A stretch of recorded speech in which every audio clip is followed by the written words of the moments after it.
สบายดีพี่น้องยินดีต้อนรับเข้าสู่ช่องเบาอินตองได้น้ำเพลินเมื่อนี้จะเป็นได้ไปชมสการปลาใหญ่พี่น้อง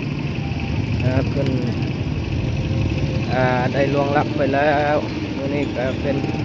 ครั้งสุดท้ายที่ได้ไปชมเพิ่นฮอดบ้านฮอดเงินเลิกพี่น้องฝากติดตามนะเป็นข่าวเศร้าพี่น้องเลยอยากให้เกิดแต่ว่ามันเกิดไปแล้วอันนี้เป็นผู้ลูกชายผู้กกเพิ่นพี่น้องเป็นลูกชายกก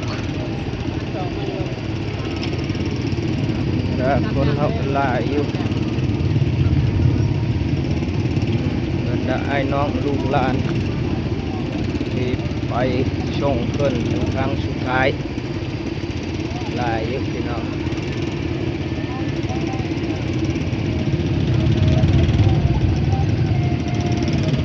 อากาศฟ้าก็ครึ้มอยู่พี่น้องคืออยู่คน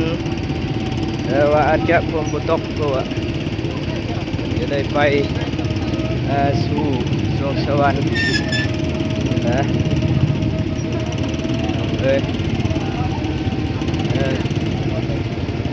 ติดตามเนี่ยพี่น้อง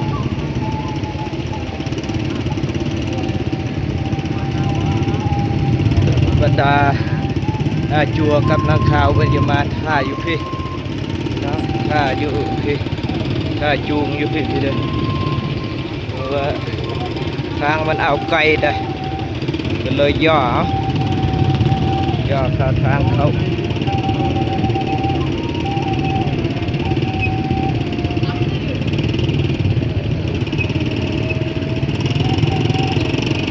ก็ได้จัว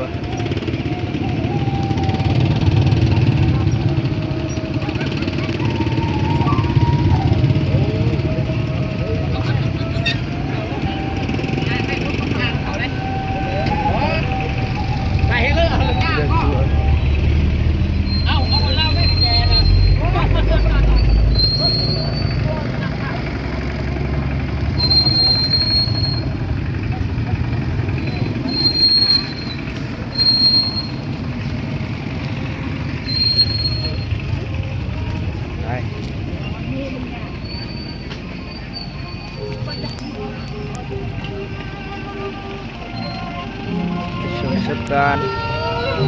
สุดท้าย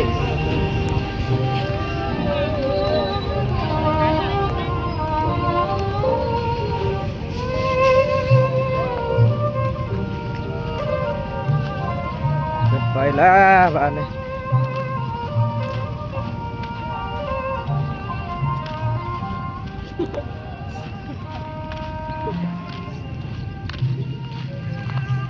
ใช่จัวขึ้น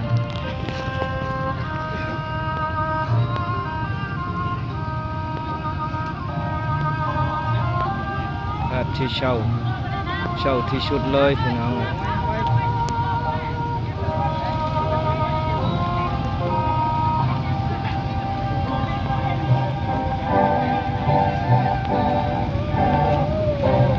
ประมาณนี้พี่น้อง